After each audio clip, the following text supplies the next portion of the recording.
Good afternoon, everyone, and thank you for joining us at one of the occasional lectures and talks put on by St Nicholas Priory, which is operated by the Exeter Historic Buildings Trust.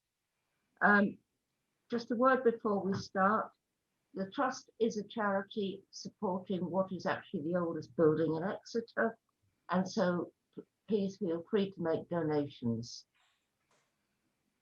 I'm very pleased to introduce Rosemary Griggs, a writer and researcher who has spent several years making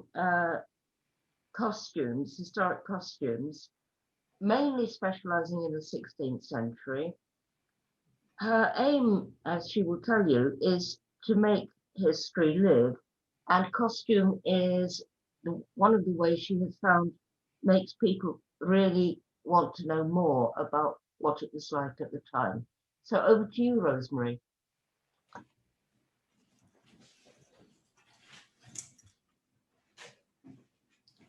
Hello, everyone. I thought I'd better just do a curtsy and have a little twirl so that you could see that I'm actually here with you in full 16th century costume, not just a talking head on your Zoom screen. And any of you who've seen me before will notice there's something a little bit different about me today because I've got my glasses on. Not authentic, I'm sorry about that, but I really do need to be able to see the screen to do this via Zoom. I've called my talk today a 16th century wardrobe unlocked. It's actually a bit of a misnomer because I don't think our wealthy 16th century lady would really have recognised that term, the wardrobe, for an item of furniture where she would be storing her clothes. She might have heard of the King's Great Wardrobe up in London, which later became the Queen's Great Wardrobe, a great big building where all the royal robes and magnificent clothes were kept. She would also definitely recognise that small room where the wardrobe name comes from, the garderobe. And those of you who know St Nicholas Priory well will know that there is a very good example of that there. It's the toilet, or the privy, and it's quite a primitive arrangement. Everything falls down the wall. At St Nicholas, because they're in the city, I understand that things are falling down the wall and being collected at night by someone called the Night Soil Man. That must rank as one of those awful, awful Tudor jobs. If you're out at Compton Castle, where I often also make appearances, it just falls down the wall into the garden. If you have a moat, it's going to fall into the moat. So it's a fairly primitive and smelly affair. And there was a belief that if you hung your clothes in the garderobe, then you might be able to make use of those ammonia smells to ward off infestations.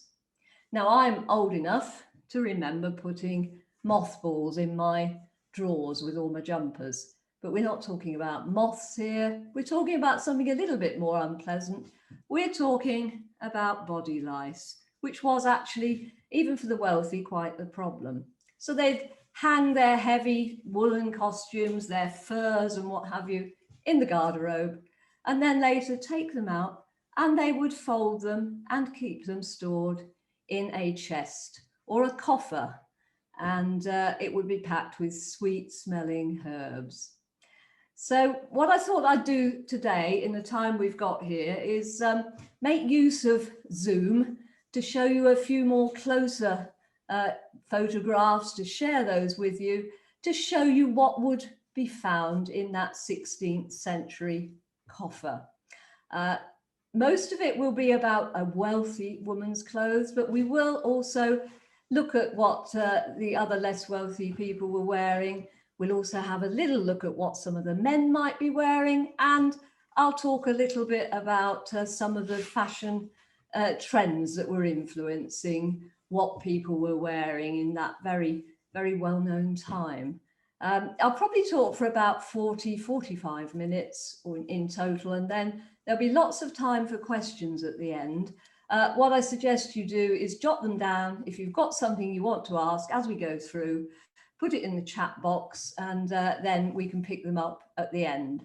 So what I'm going to do now is try to see if I can actually share my screen, and then we'll get started properly. Is that it? Right, so can everyone see that? Hopefully that's okay. Right. We can see it. That's lovely. Thank you very much. You always wonder if there's anyone there when you're doing these on Zoom, don't you? But I'm sure you're all there. Let's make a start.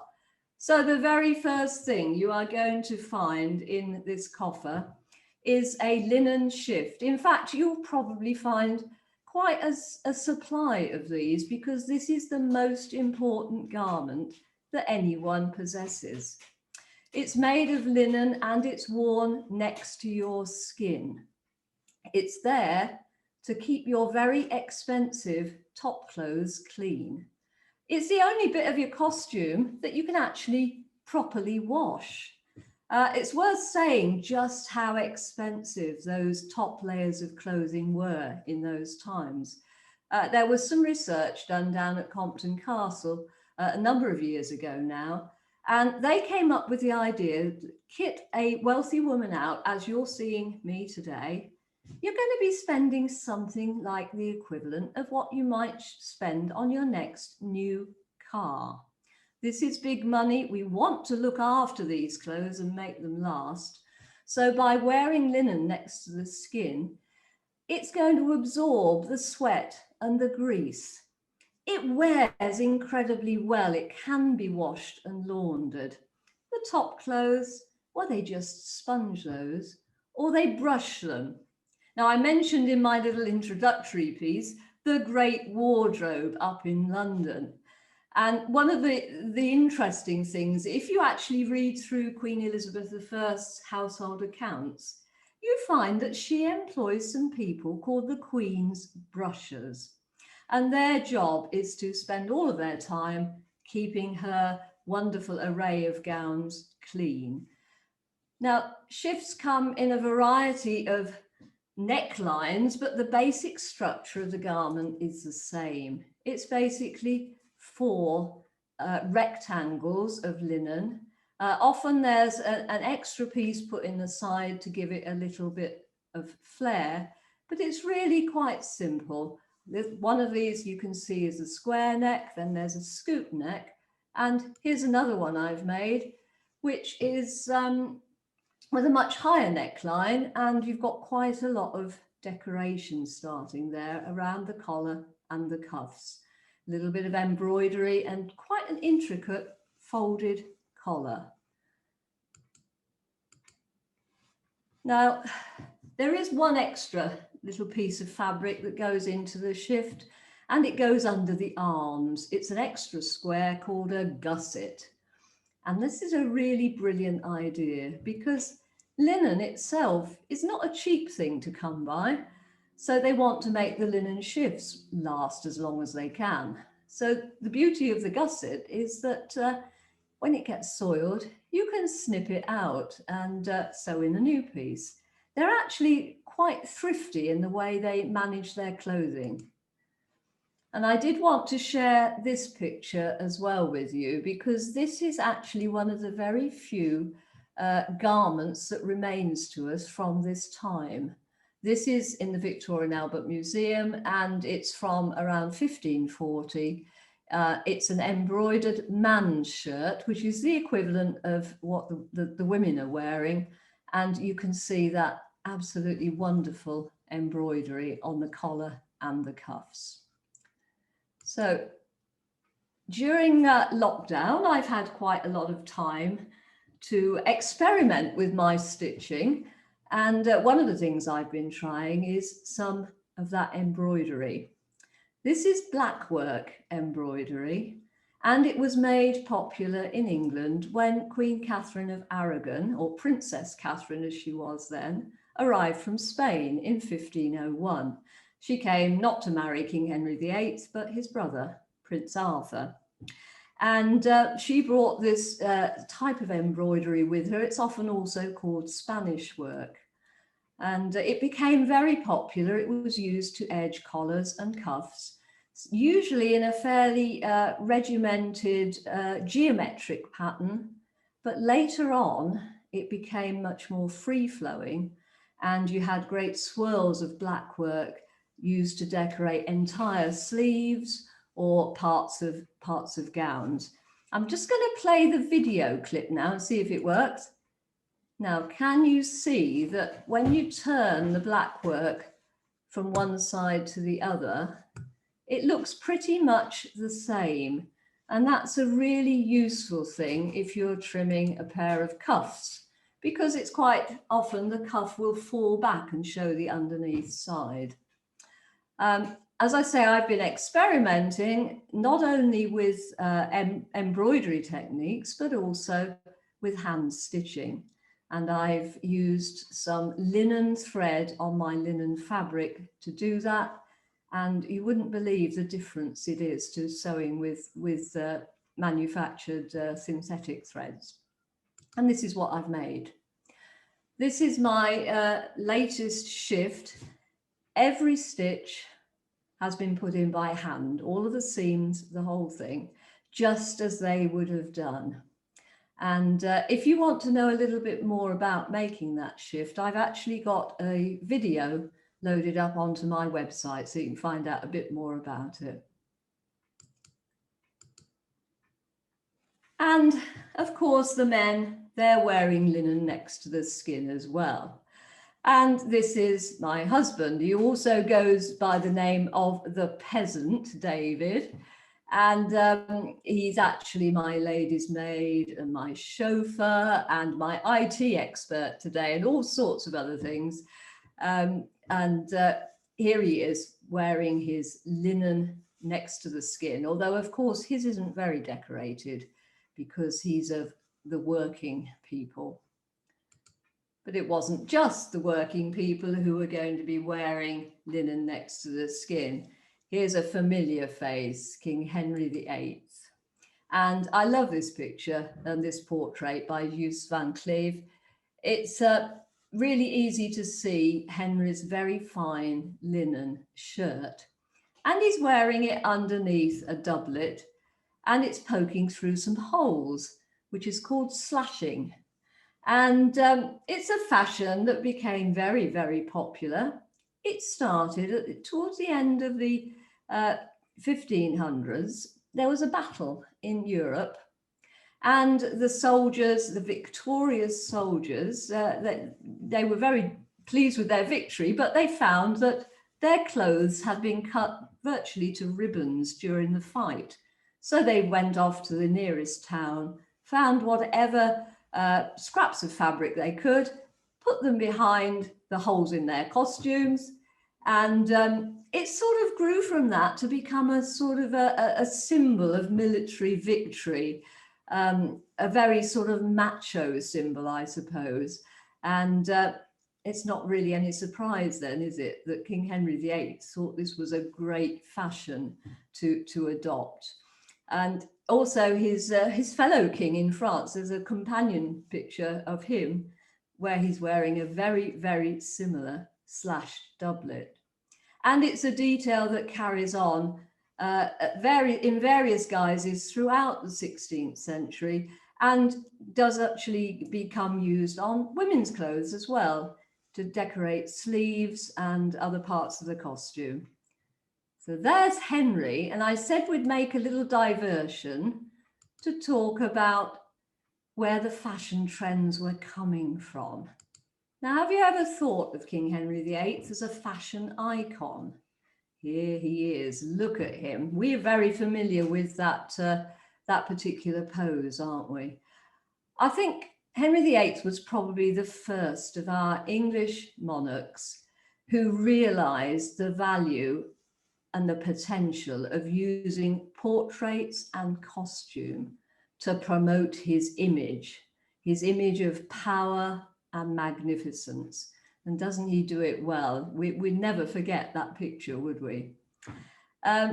He's actually setting the trends in England for the fashion, because his courtiers, they all want to copy the king. It's a bit like what happens now whenever one of our royal ladies wears something different. It's all over the fashion pages, isn't it? Now, Henry's courtiers, though, had to be a little bit careful, because it wouldn't do for them to outshine the king. There were all sorts of consequences if you did.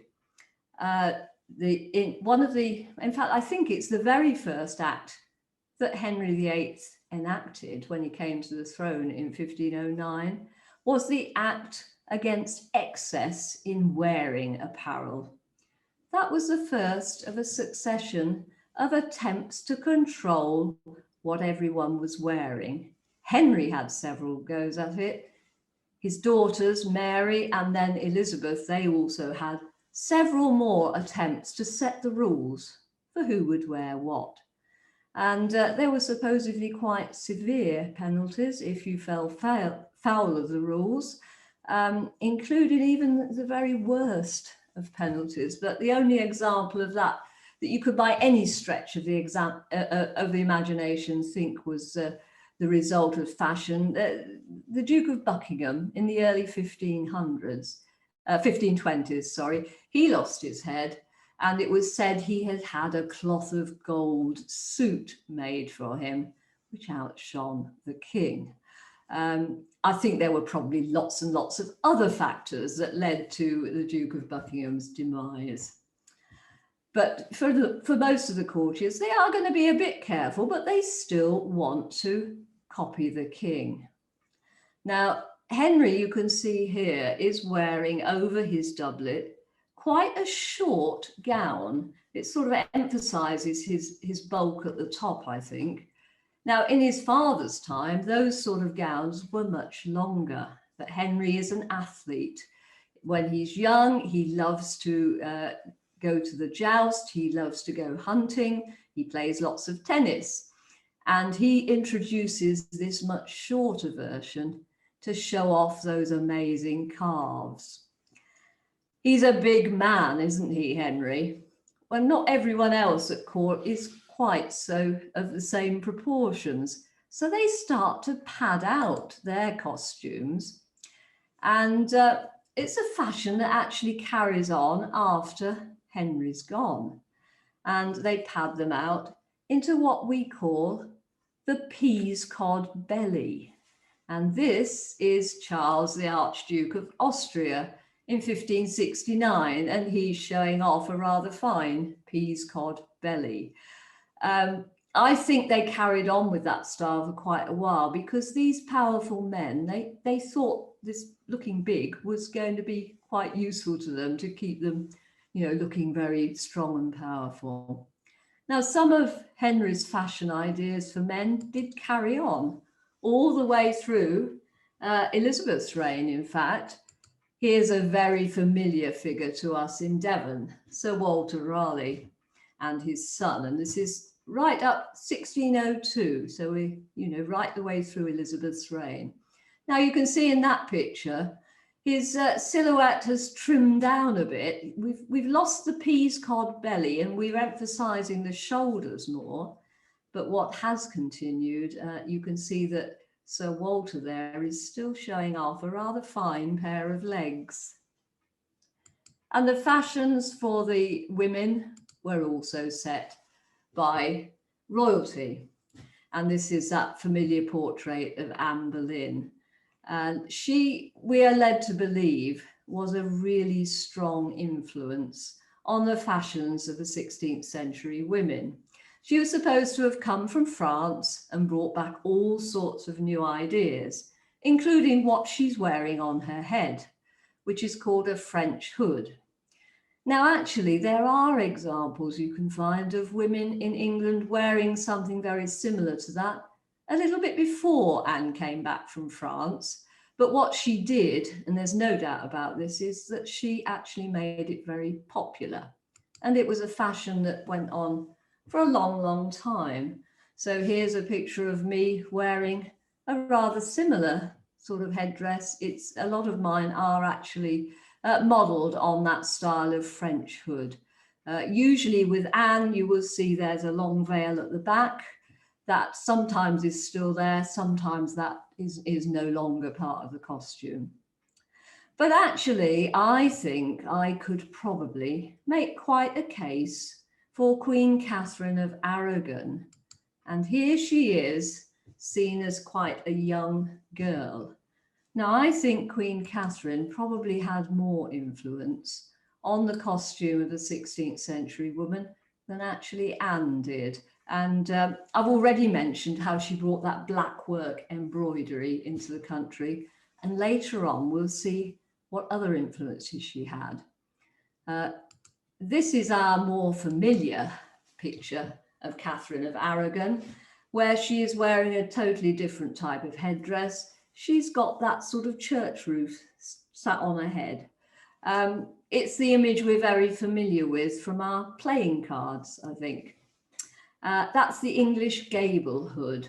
And as you can see, her hair is completely concealed under it. Now, after Anne's demise, her successor, Jane Seymour, very quickly returned to the wearing of the English gable hood. I think she probably was very keen to show that she was different from Anne and that she was definitely English. Now let's go back to that coffer we're delving into, because what you will find in there is a lot of head coverings a bit like this. These are worn underneath very often the more fancy headdresses. They're made of linen again, and they can be washed easily. The idea is that you wear them underneath your headdress to stop any grease from your hair getting into that rich fabric. It's called a coif or a coif. It's spelt C-O-I-F, and I'm never quite sure how we're supposed to pronounce it. The working women would have been wearing something very, very similar. And while we're on the subject of headgear, I thought I'd just share a few pictures of other types of headgear that were in fashion in the 16th century.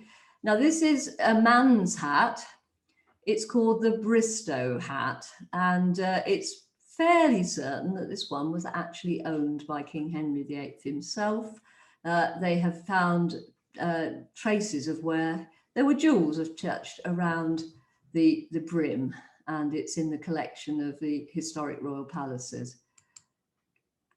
Here's the peasant again, and he's wearing a very fetching head covering there, again to wear underneath a cap over the top. It's another version of that coif or coif, but this time it's knitted.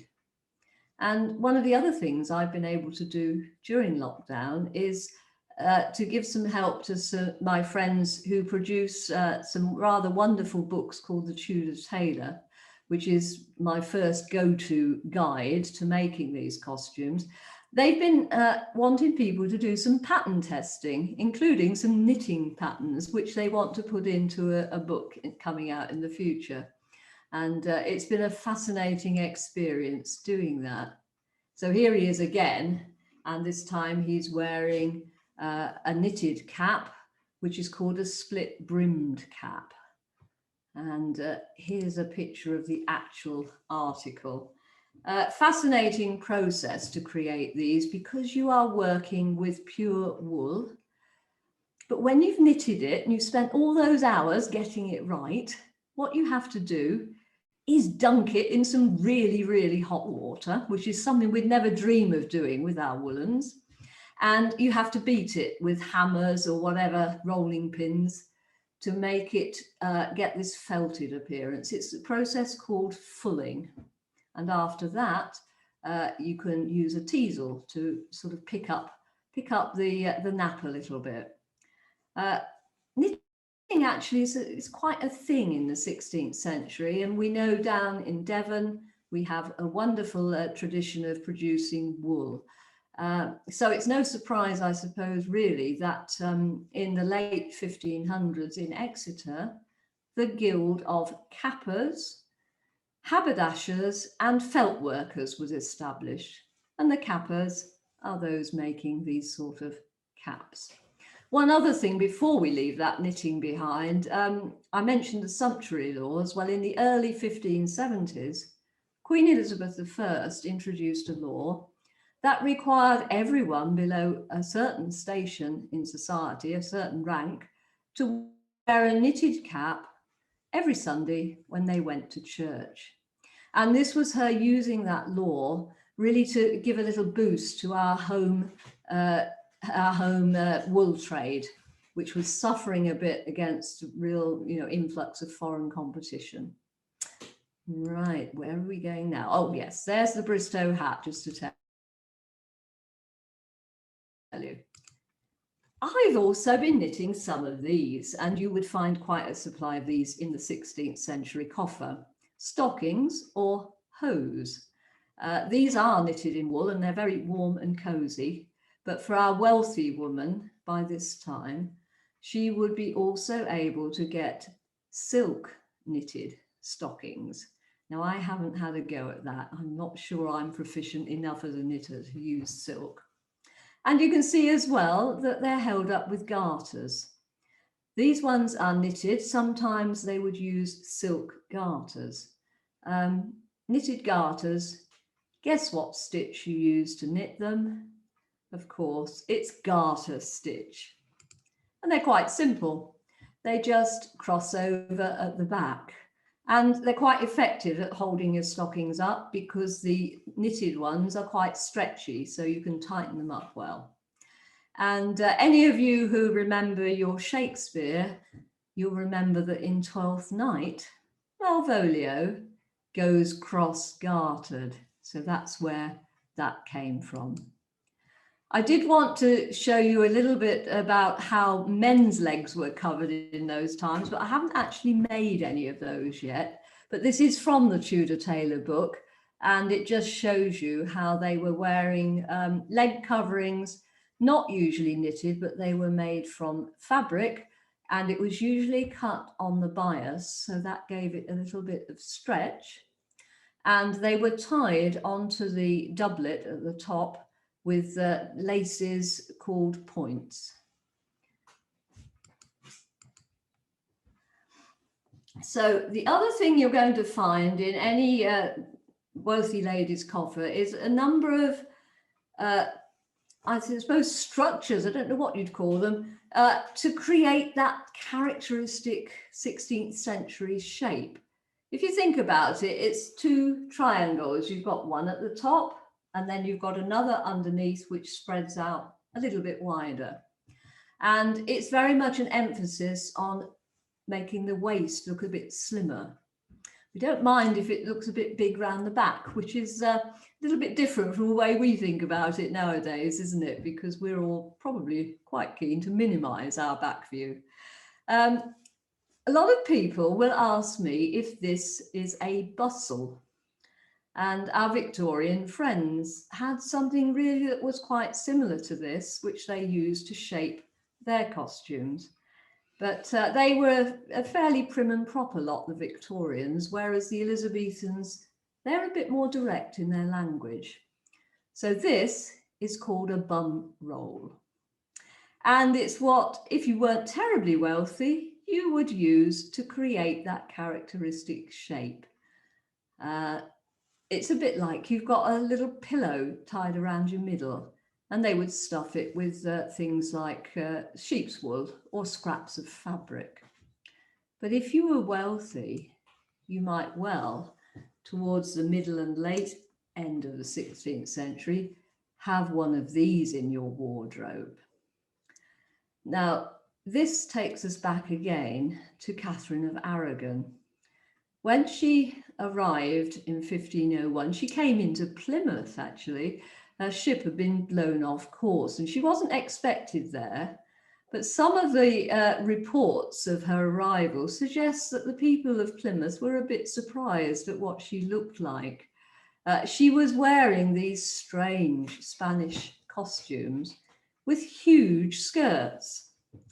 And it's called the farthingale. It comes from a Spanish word, verdago? Yes, verdago. V-E-R-D at the start. That comes from the Spanish word for green. And what they were doing was using green willow canes bent into a hoop and then sewn into the underskirt to create this amazing structure. It's a bit more like engineering than sewing, really, isn't it? So Catherine of Aragon arrives with these. We think it probably took something like 40 years before all the English ladies decided they wanted to walk around in a basket.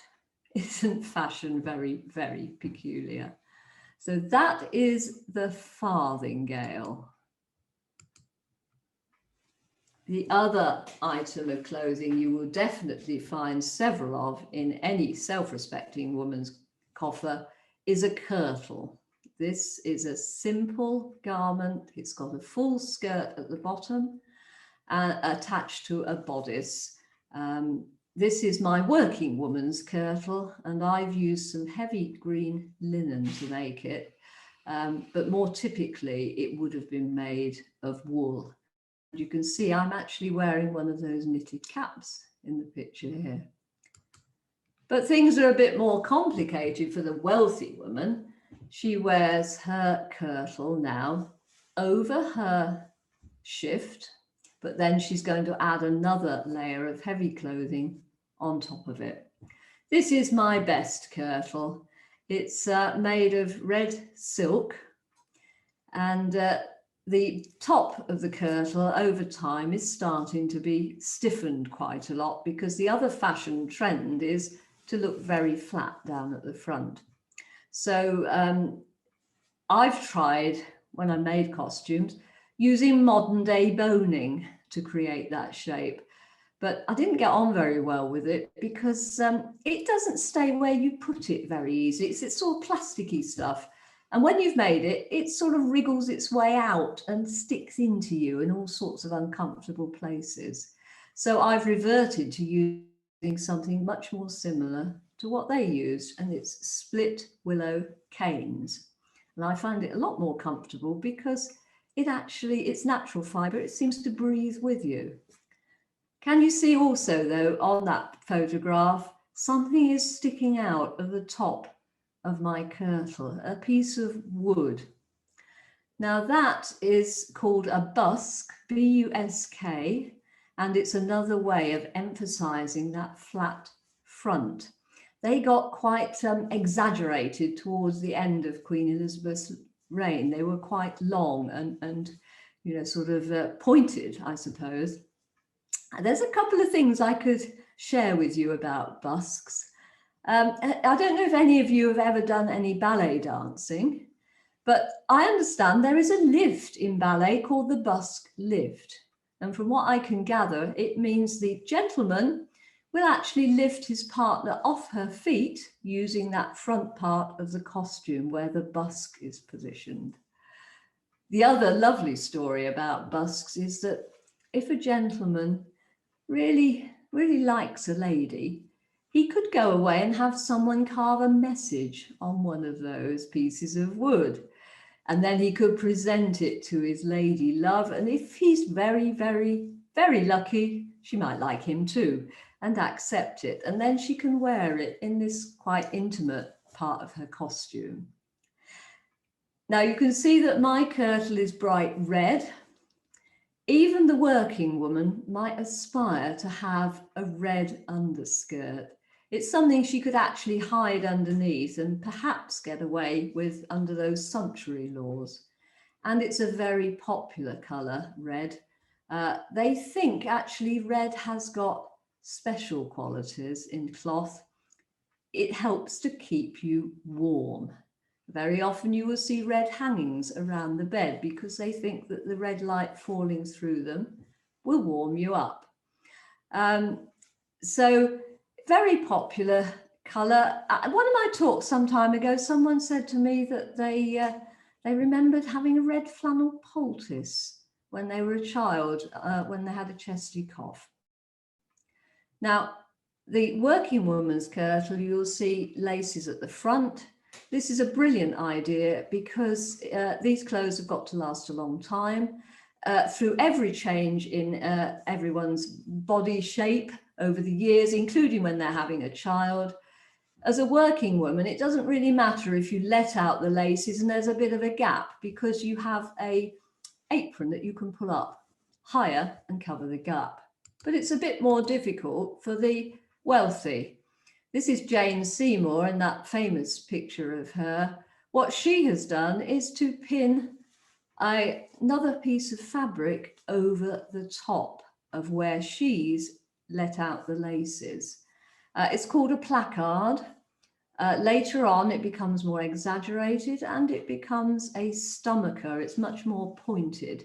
And it's a fashion feature then that goes on for hundreds of years, actually, at the front of gowns. But the lovely thing about this painting by Hans Holbein, I hope you can see this on the screen, but if you go in close, can you see there's a line of pinheads that are showing on the picture that are actually holding the placard in place? And I think this is another example of the use of portraits to promote a message, if you like. I think Hans Holbein has done this quite deliberately because he wants to advertise that Jane Seymour is actually going to have a child. So that top of the kirtle gradually becomes more boned and a bit longer. This is one I've been making for a new costume I'm working on, which will be from the the 1590s. It doesn't quite do up on the dummy because it's not as squashy as I am. And there's one from the back view, which laces up at the back. It looks a bit more like a corset, as we would call it. But of course, they don't call it a corset. They call it a pair of bodies. It's a bit like you or I might wear a pair of trousers, but it's one garment. And we think that this name came about because originally it starts in two pieces with lacing back and front. Oh, sorry, I'm just going to have a little sip of water here. So that's your pair of bodies. And that then morphs into a word we are familiar with, which is a bodice, which is the top part of your costume.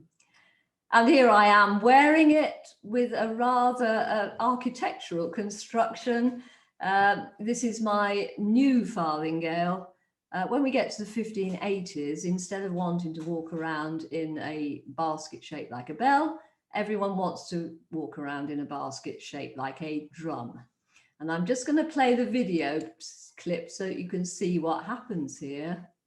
I've had to make some more adjustments around the back to make this fit, but it's a construction. It's actually silk with canvas underneath. And again, I have used genuine willow canes here, round willow canes. So it's called the French farthingale or the wheel farthingale. How are we doing for time? Okay, I'm told we're doing fine. The other items you're going to find in the coffer are some little pieces that go at the top of the costume called partlets. It's really a bit like a glorified scarf. It covers the modesty gap, if you want to, at the top of the costume, and it adds a little bit of extra warmth. And this picture shows you how very often they would wear much thicker partlets over the top of the outside of the costume. And that really is for warmth, made from much thicker fabric. They tie under the arms. And you'll probably remember seeing those lovely paintings by Bruegel, where you see the peasant women wearing these sort of partlets. You might notice that the one on the left, as I look at it, has got quite a high collar with a bit of a frill on it. The other one, less so. And that brings us very neatly to what I think would sum up Elizabethan costume for most of us. It's the ruff. Now, don't believe anyone who tells you that it was invented to catch the dribbles that fall down your chin when you're eating your dinner. We think it's actually grown from those collars that were decorated on the shifts we saw earlier, and the shirts and the partlets. And someone has discovered that if you make these very intricate pleats, they're called cartridge pleats. You take a very long piece of fabric and it concertinas down, but it makes the collar really stand out. And people quite like that look. It gives you a sort of quite an important look. In the 1560s, it became possible to make them much bigger. And that's because a woman came to London from the Low Countries again, and she knew how to use starch to stiffen those collars. And we'd known about starch for quite some time, but no one had ever used it in quite that way before. She had quite a business there in London doing this, and the ruffs grew much bigger. They also used to use a hot poker to set the pleats in the collar. And later on, there was something called a goffering iron, which did the same job. But there you can see in the picture, this is me using a pair of heated curling tongs for hair, which actually works quite well. The ruff is sort of quite a status item in some ways, because it does need a lot of fine linen to create it. Sometimes they were made from silk. So you're using a lot of fabric, which is expensive. So only the wealthy are going to afford these huge ones. During Queen Elizabeth's reign, the fashion then becomes for an open ruff, and you'll all be familiar with those portraits of her where she's got these enormous creations that stand up on wires behind her head. So that's the ruff. The other thing you'll find lots of in the coffer are the parts of sleeves. These are 3 different variations of cuffs. Again, they come separately because that means you can wash them easily. They're tied on with ties usually. And these in the far right picture, they're the ones from that lovely picture of Jane Seymour. And the sleeves do come in several parts. That's the upper part of my green costume with the slashed sleeves. Remember, we talked about the slashing that was so popular. And if you want to know more about that, I've actually got a video up on the website that tells you more about making those. This is another version, and it just shows you that the sleeves come in really several parts. These are just covering the lower part of the arm.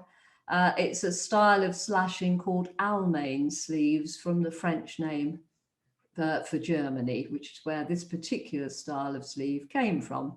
But then we have to add another layer of sleeve on top of that to complete the picture. The upper sleeve here has hanging points. So you've actually got 3 parts to the sleeve. And they often don't fit into the armhole. They're put in place with pins or with tapes, which is a great idea because it means you can have a new look to your outfit without spending too much money on yards and yards of fabric, simply by changing your sleeves. And it's reckoned, I think, that Queen Elizabeth I has something like 400 separate pairs of sleeves in her wardrobe. Very quickly, getting to the end now, but just to have a look at what people were wearing on their feet. Probably didn't put these into the coffer, but had them alongside. This is what a sort of working man might be wearing. They're leather shoes, very flat, and they're tied with leather ties. These are my Tudor shoes, the square-toed shoes. They're also called duck-billed shoes or cow-mouth shoes, and they were popular for men and women during King Henry VIII's reign. They're very flat, they're very comfortable, and the very odd thing is that when you look at them, your left foot and your right foot look exactly the same. Here's another pair of men's shoes. These are modelled on some which were recovered from the Mary Rose.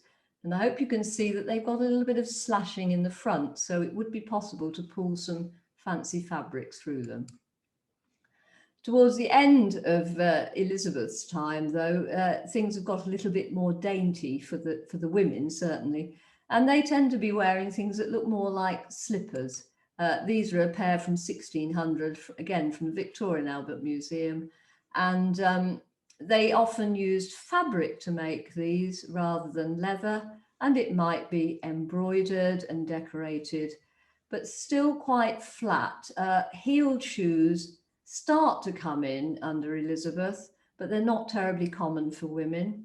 In fact, the only one I found a record of before that of having heels on her shoes was Jane Grey, who was very, very short. And when she was put upon the throne, they wanted her to look a little bit taller. She was quite young as well, wasn't she? So that's the complete ensemble. We've got to add the outer gown, which is heavy fabric. That's where you can do all of your decoration. You can add your jewels and pearls. So that's 2 of my costumes complete.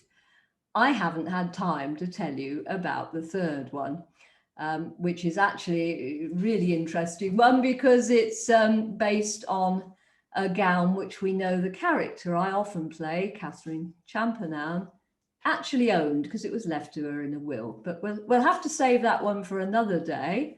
I'm Rosemary Griggs, and that's my website. Do go and have a look. There are quite a few videos there, as I've mentioned, on costume, but it does also double up now as my writer's website. I do a blog regularly. You can sign up for a newsletter if you'd like to. And if you do so, you'll get a copy of a free short story that I've written, which was inspired by some fragments of alabaster which have been found in the walls of Devon farmhouses. Now, my needle has not been busy recently because I have been giving a lot of time to something else. And this is what it is.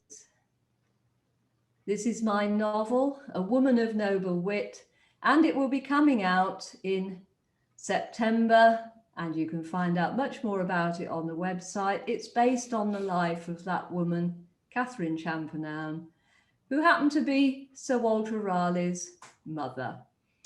So I think that brings me to the end of my presentation. I'm going to stop sharing the screen and hopefully, has that worked?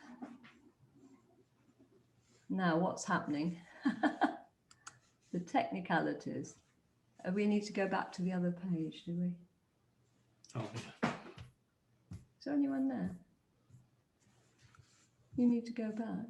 Have I been talking to my son? Is there anyone there? Oh, there you are. There we are. Hello. That was a bit odd. I thought you'd all gone. Thank you, Lady Catherine. Thank you. Before we start with questions, we don't seem to have that many at the moment. We've got a couple of comments. I've got 3 questions. Why did people want to be flat? Flat at the front. It's a very odd sort of idea for us. I don't think we really know the answer to that. It just became popular. I suspect it was probably that there was someone who was kind of rather less endowed in that department. It might even have been Elizabeth I, because she was very slender, wasn't she? Although I think it came in a bit before that. But it's one of these odd quirks of fashion, I think. It became, the thing to be flat down at the front and to use all this boning. But I'm afraid I haven't got a very good answer to that. I don't think anyone really knows.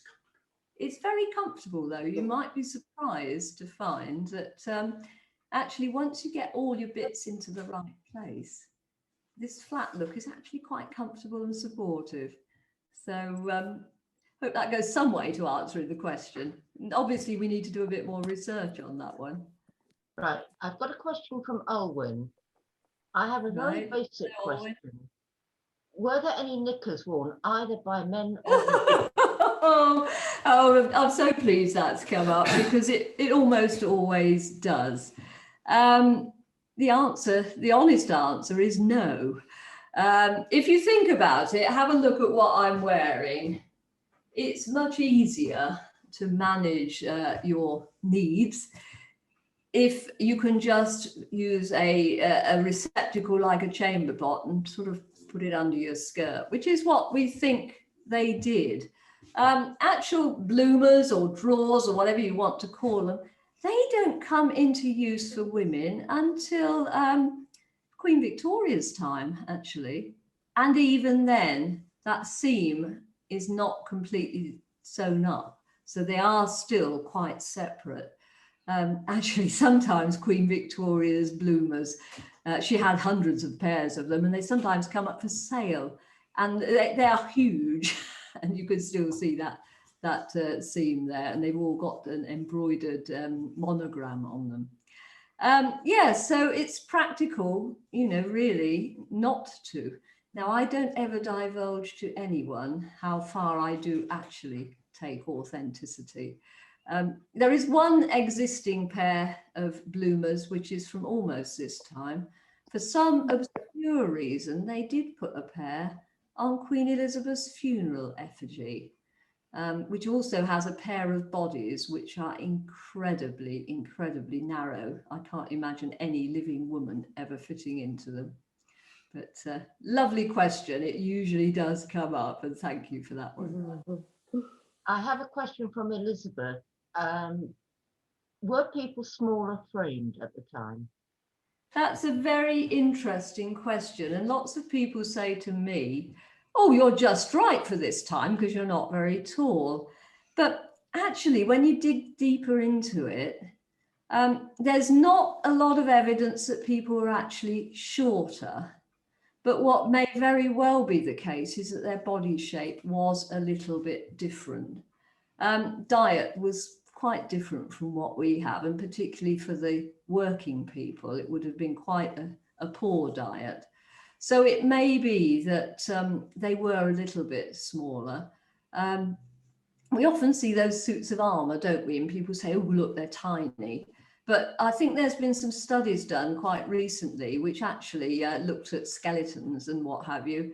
And there wasn't quite as much of, you know, a trend to short people as we might otherwise think. So I hope that goes some way to answering that one. Thank you. Thanks, Elizabeth. Right. In your slide, in your pictures, you showed quite a variety of necklines. Yes. From almost well, immodest to, yes, like you, covered up to the throat. Yes. Well, of course, I'm a respectable married lady, so I'm not going to put on display a huge amount of flesh above my costume. Although if you're a fan of the Tudors, you might be forgiven for thinking that not many of them followed that rule. The television programme, the Tudors. Yeah, it did vary quite a lot. Most married women would cover that top piece with a partlet or some sort of finer fabric than perhaps I've got on today.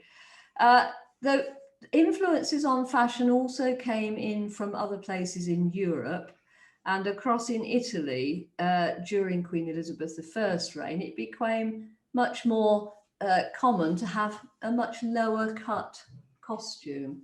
And when we get towards the end of Elizabeth's time, she's adopting that costume really in spades. You know, her tops are getting quite revealing.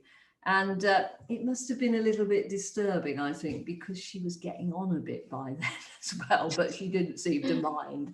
So it varied. It depended on your, you know, sort of whether you were married or not, and it changed in the times. If you see some of the costumes during Mary I's time, they do tend to be a bit more buttoned up, and I don't know if that goes along with Mary or if it was just a trend that was coming through from elsewhere in Europe. But you do see the changes over time, quite a lot of variation. And of course, the shift underneath, well, that can be any shape that suits, really. because it doesn't show above the top. Quite a lot were square cut because this square cut fashion was there certainly during Anne Boleyn's time and a little bit beyond that. Hope that helps. Yeah, you showed Thank you. shoes. Sorry? You showed shoes. Yeah. Leather versus fabric. Were the fabric shoes for the better off? Yes. So that they didn't need to walk. Yes, and that's a really good question as well, because the wealthy would rarely be walking out in the mud. But if you were a working person, you would really need to.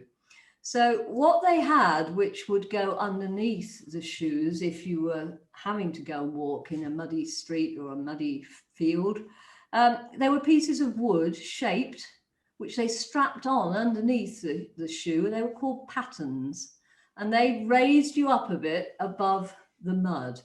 The other thing is, if you're not so wealthy, your skirts won't be quite so long, so they're not falling down so much into that sort of wet and muddy area. And they used to hitch them up as well. And there are some records of wealthy people doing this. So the skirts get hitched up. If you remember your pictures of a milkmaid in the fairy stores, they've got these skirts hitched up. That comes from that. And they use things called dress hooks on a girdle, which they could then hook onto the skirt and haul it up so it kept above the mud. But that's how they generally dealt with walking outside. And it would be the wealthy who would have the fancier shoes and the richer fabrics, yes. That actually, without prompting, answers Olwen's question, which is what happens to, what happens to the long skirt in the mud? Yes, absolutely. Yeah, I mean, I think if you were wealthy, you probably wouldn't be going out very much if it was not very pleasant outside. But obviously, working people had to, so that's the way they managed it. Yeah, as far as we can tell, anyway, from what's left to us. Right. If anybody's got any further questions, otherwise, all I can say is we've got a load of comments here saying absolutely fascinating. Great to see photos. Thank you. Absolutely fascinating. Oh, lovely. Thank you so much. I've enjoyed doing it. Brilliant. So I think that everybody is very much appreciative of getting an insight into what real people wore. Can I thank you, Lady Catherine? Yes. Rosemary? Can I say I really hope I'll be able to meet some of you in person soon rather than Zoom. But it does give the advantage, as you say, of showing the pictures, does it? It's been a pleasure. Thank you. And can I remind people that the Priory is now open on Sundays between 1 and 4, and again on Mondays between 10 and 4. On Mondays, it's self-guided. And my final note is to say yet again, we are a charity, so if you feel inclined to make a donation, please go to our webpage and you'll be able to do so. Thank you very much for your attendance, and goodbye. Thank you all. I bid you farewell. Goodbye.